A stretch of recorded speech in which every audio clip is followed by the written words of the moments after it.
I, 32F, have an older sister Sarah, 35F, who has been my rock throughout my life. Our story goes back to when we lost our parents in a terrible car accident when I was 15 and she was 18. Instead of going to college, Sarah took on the responsibility of raising me.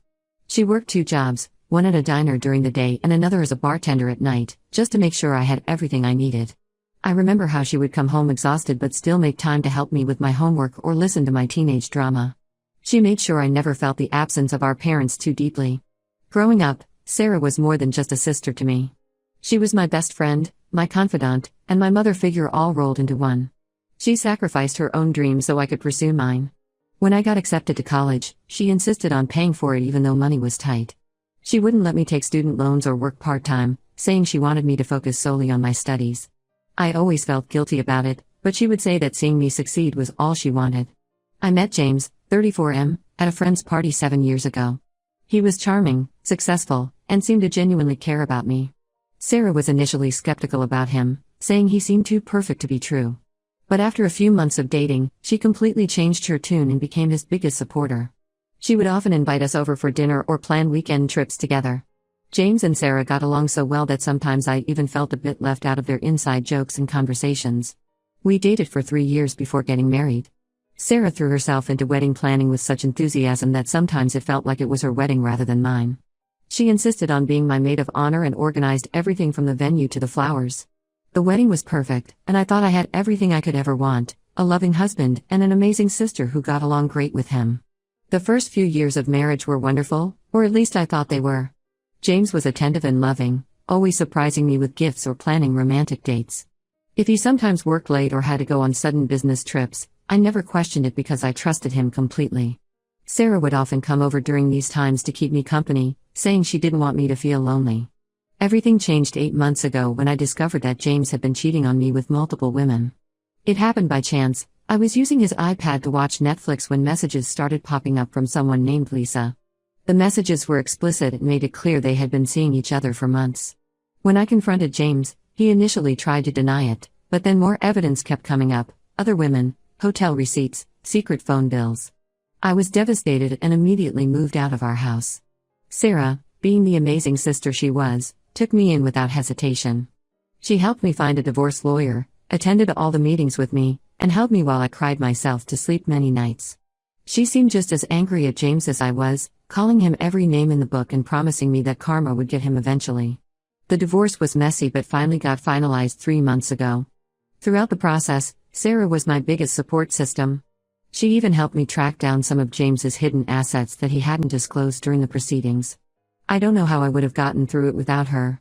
Last month, Sarah announced her engagement to Tom, 36M, her boyfriend of 1 year. Tom seemed like a genuinely nice guy, successful businessman, kind personality, and clearly adored my sister. I was thrilled for her because after everything she had sacrificed for me, she deserved all the happiness in the world. When she asked me to be her maid of honor, I agreed immediately. I wanted to repay all her kindness by making her wedding just as perfect as she had made mine. I threw myself into wedding planning, partly to help Sarah and partly to keep my mind off my own failed marriage. We spent hours looking at venues, tasting cakes, and going through wedding magazines. It felt good to focus on something positive after months of dealing with divorce drama. Everything was going perfectly until last week. I was at Sarah's place helping her create a wedding planning spreadsheet. She needed to shower before a meeting with the florist, so she asked me to look through some venue photos on her laptop while she got ready. As I was clicking through the photos, I accidentally clicked on her email tab that was open in the browser. What I saw made me physically sick. There were hundreds of emails between Sarah and James, going back almost 2 years. They weren't just casual exchanges, they were detailed conversations about his affairs. Sarah had been actively helping him hide everything from me. She would create alibis for him when he was with other women, warn him when I was getting suspicious, and even helped him hide money during the divorce by keeping it in her account. The worst part was how they talked about me in these emails. They joked about how naive and trusting I was, with Sarah calling me her clueless little sister and James referring to me as the perfect fool. There were emails where Sarah would tell James about my private conversations with her, things I had shared in confidence when I was suspicious about his behavior. She would advise him on how to better manipulate me based on what I had told her. When Sarah came out of the shower, I confronted her with the emails. At first, she tried to laugh it off as some kind of misunderstanding. When that didn't work, she claimed that James had manipulated her into helping him by threatening to expose some secret from her past. I asked her what this big secret was, but she couldn't give me a straight answer. Finally, she broke down crying and admitted everything but said she did it because she didn't want me to get hurt. I couldn't believe what I was hearing. The sister who I thought had sacrificed everything for me had been betraying me in the worst possible way. All those nights she comforted me when I cried about James's betrayal. She had been part of it all along. I told her I was done being her maid of honor and wanted nothing to do with her wedding or her life anymore. She started crying harder and begging me not to do this to her. She said she was sorry and that she regretted everything. She kept bringing up how she had raised me and taken care of me all these years. But all I could think about was how she had helped destroy my marriage and made a fool out of me. I walked out of her house that day and I haven't spoken to her since. She's been calling and texting constantly, saying I'm being dramatic and trying to ruin her wedding just because I'm bitter about my own failed marriage. Some of our relatives and mutual friends have been pressuring me to forgive her, saying that she's the only family I have left, and that sisters should stick together no matter what. But I can't get past this betrayal. How can I stand beside her at her wedding knowing what she did to me? Ida for refusing to attend her wedding? Update 1. It's been about 2 weeks since my original post, and I feel like my whole world has been turned upside down even more. The support for my post was overwhelming, and it gave me the strength to start doing something I should have done years ago, asking questions about things that never quite made sense about Sarah. After I shared what happened with Maria and John, our childhood friends who lived next door to us growing up, they exchanged this weird look that made my stomach drop. We were sitting in Maria's kitchen when they finally started telling me things about Sarah that I had been completely blind to all these years. Apparently, Sarah had been manipulating and lying to people for as long as they could remember. Back in high school, she would frequently spread rumors about other girls who got close to her boyfriends, causing several girls to switch schools due to bullying. Maria confessed that she had distanced herself from our friendship group because Sarah had threatened to reveal a secret about Maria's father's drinking problem if Maria didn't stop hanging out with me alone. The revelations kept coming. John, who had briefly dated me in college before suddenly breaking things off, admitted that Sarah had told him I was cheating on him with my study partner. He believed her because she showed him doctored texts from my phone. I was shocked because I had spent months wondering what I had done wrong to make him end things so abruptly. Sarah had comforted me through that breakup, all while knowing she was the cause of it. But the biggest bombshell came when our Aunt Martha called me 3 days ago. She had heard about what happened from Maria's mother and said she couldn't keep quiet anymore. Martha revealed that when our parents died, they had left behind a significant inheritance, close to $800,000, that was meant to be split equally between Sarah and me. Since I was a minor at the time, Sarah was supposed to be my trustee until I turned 21. However, Sarah had somehow managed to manipulate the paperwork with the help of a shady lawyer. She convinced everyone that since she would be taking care of me, she needed control of all the money to properly provide for my future. She spun this story about how she was sacrificing her dreams of college to raise me, and everyone bought it. The truth was, she had more than enough money for both of us to go to college and live comfortably. Martha had always felt guilty about not speaking up sooner, but Sarah had this way of making everyone feel like questioning her would somehow hurt me. She told me that those 2 jobs Sarah always talked about, she never actually worked them. She had made up that whole story to make herself look more sacrificing and to explain where the money for our living expenses came from. Then yesterday, Tom reached out to me through email. He wanted to meet and talk about Sarah, saying there were things I needed to know. We met at a coffee shop, and he looked terrible, like he hadn't slept in days. He told me that Sarah had been pressuring him to sign a prenup that would basically give her control over all his assets, including his business. When he refused, telling her he wanted something more balanced, she started subtly threatening him. She had somehow dug up information about a mistake his company made years ago, a contract dispute that had been settled out of court. She implied that if he didn't sign her version of the prenup, this information might find its way to his competitors and clients. Tom said he had initially brushed it off as a joke, but then Sarah started dropping more and more hints about other secrets she knew about his family and business. He showed me texts where she had gone from sweet and understanding to subtly threatening within the same conversation. It was chilling to see how she could twist things around. Tom said he was having serious doubts about the wedding now, especially after hearing what she had done to me. The most painful part? While Tom was telling me all this, I got a call from an unknown number. It was Lisa, one of the women James had cheated on me with. She had found me through social media and wanted to apologize. She told me that she had never known James was married at first, and when she found out, Sarah was the one who convinced her to continue the affair. Sarah had told Lisa that I was abusive towards James and that he was only staying with me out of pity. Lisa said she felt guilty but believed Sarah because she was his wife's sister, so she must be telling the truth. Sarah has gone completely off the deep end since I cut contact. She's been telling everyone that I'm trying to ruin her wedding because I'm jealous that she can maintain a healthy relationship while mine failed. She's been calling my workplace so much that my boss had to get involved. She's even started threatening to expose my private medical information. I had a miscarriage 2 years ago that only she knew about, if I don't agree to be her maid of honor again. But her threats aren't working anymore. Each day brings new revelations about her manipulations and lies. Some mutual friends have started reaching out, sharing their own stories of how Sarah had manipulated them over the years. It's like once one person started speaking up, everyone finally felt brave enough to share their experiences. I'm still processing all of this information. The sister I thought had sacrificed everything for me had actually been stealing from me and sabotaging my life for years. Every time I think it can't get worse, something new comes up. I've started documenting everything and have talked to a lawyer about possibly recovering my portion of the inheritance. For now, I'm standing firm in my decision to stay away from her wedding and her life. She's no longer the person I thought she was. I'm not even sure she ever was that person. Some family members are still pressuring me to reconcile with her, but now that I know the truth, there's no going back. Update 2. It's been a month since my last update, and everything has completely imploded. Last week, Tom officially called off the wedding after discovering that Sarah had been secretly recording all their conversations. He found dozens of recordings saved on her cloud account when he was helping her sync her new phone.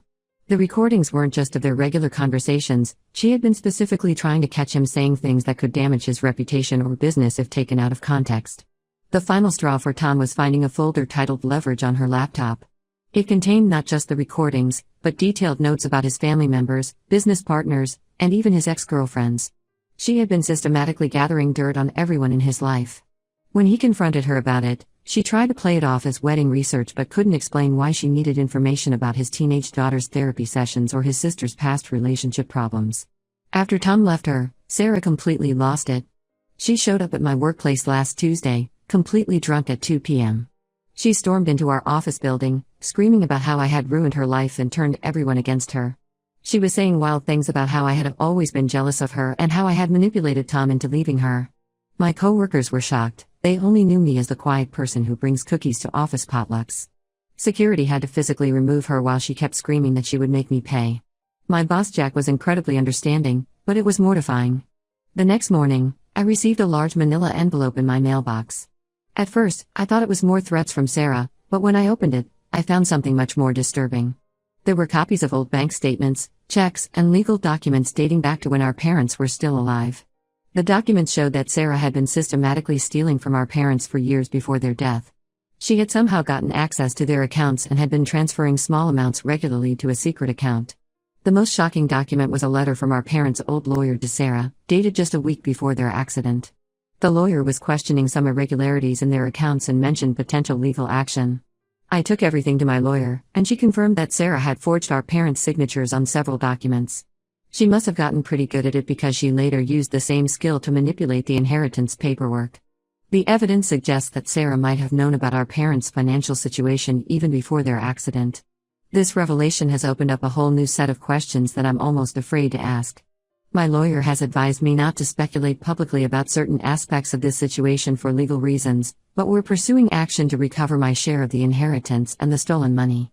When word got out about the financial fraud, most of our relatives finally stopped pressuring me to reconcile with Sarah.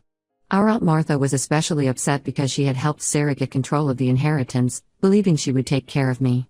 Several family members have now come forward with stories of Sarah borrowing money from them over the years, always with elaborate sob stories about needing it for my education or health care. None of that money ever made it to its supposed purpose. Sarah has been frantically trying to do damage control. She's been calling everyone in our family, crying about how she's being framed and that all of this is some elaborate conspiracy against her. She even tried to claim that James was the one who forged the documents and that she was just another victim. But nobody's buying her stories anymore. There are too many documents, too many witnesses, too much evidence of her manipulations. Yesterday, she sent me a long email trying to justify everything she did. She claimed she only took the money because she knew she could invest it better than our parents. She said she hid my inheritance from me because I was too immature to handle it. She even tried to say that she helped James cheat on me because she thought I needed a wake-up call about being too dependent on people. The mental gymnastics in her justifications were almost impressive if they weren't so horrifying. I've stopped reading her messages now. Every time I think I've discovered the full extent of her betrayal, something new comes up. My lawyer is confident about the legal case, saying the evidence is overwhelming. Several relatives who initially sided with Sarah have now offered to testify about her financial manipulations if needed. Update 3. 3 months have passed since my last update, and the situation with Sarah has gone from bad to worse. The legal proceedings are moving forward, and my lawyer says we have an airtight case for recovering not just my inheritance but also the money she stole from our parents. But Sarah doesn't seem to be accepting reality. 2 weeks ago, she tried to flee the country. She had bought a one-way ticket to Mexico and was trying to transfer large sums of money to an offshore account. Thankfully, because of the ongoing legal investigation, there was a flag on her accounts, and authorities stopped her at the airport. They found her carrying over $50,000 in cash and several pieces of expensive jewelry that she had bought with the stolen money. The day after her failed escape attempt, Tom called me in a panic. Sarah had broken into his house in the middle of the night. His security cameras caught her trying to access his home office computer, probably looking for business information she could use as leverage. When his alarm system went off, she tried to play it off as though she was just collecting her things, but the police didn't buy it. She was arrested for breaking and entering. She spent 2 nights in jail before being released on bail. The conditions of her bail prevent her from contacting me, Tom, or any potential witnesses in the fraud case. But that hasn't stopped her from having her friends harass us. She's somehow convinced a few people that she's the victim in all this, and they've been leaving nasty comments on my social media and showing up at my workplace. What's even more disturbing is that James reached out to me last week. Apparently, Sarah had been blackmailing him too. She had evidence of some illegal business dealings he had been involved in, which is why he let her help him hide money during our divorce. He offered to testify against her in exchange for immunity from the financial fraud charges. My lawyer is considering it, but I'm not sure I want anything to do with either of them anymore. The most recent development came yesterday when our Aunt Martha discovered that Sarah had taken out loans in her name. Martha had trusted Sarah with some paperwork years ago while she was recovering from surgery, and Sarah had used that opportunity to forge her signature on several loan applications. The total amount is over $100,000. Martha has filed a separate police report about this. I've completely cut contact with Sarah and anyone who supports her. I've changed my phone number, moved to a new apartment, and gotten a restraining order. Some relatives still try to guilt me about abandoning her, saying she's facing prison time and needs family support. But where was their concern when she was stealing from me and helping destroy my marriage? The whole experience has taught me that sometimes the people we trust the most can be the ones who hurt us the worst. I've started rebuilding my life without Sarah's toxic influence. It's strange, I used to think I couldn't live without her because she was all I had left after our parents died. But now I realize that she made sure I felt that way so she could keep controlling me. The inheritance case is set to go to court next month. My lawyer estimates it could take several months to resolve everything, but she's confident about the outcome. Meanwhile, Sarah is facing multiple criminal charges: fraud, theft, breaking and entering, and attempted blackmail. She's looking at significant prison time. I'm done feeling guilty about any of this. She made her choices, and now she has to face the consequences. I'm focusing on healing and moving forward with my life, surrounded by genuine people who don't manipulate and betray me for their own gain.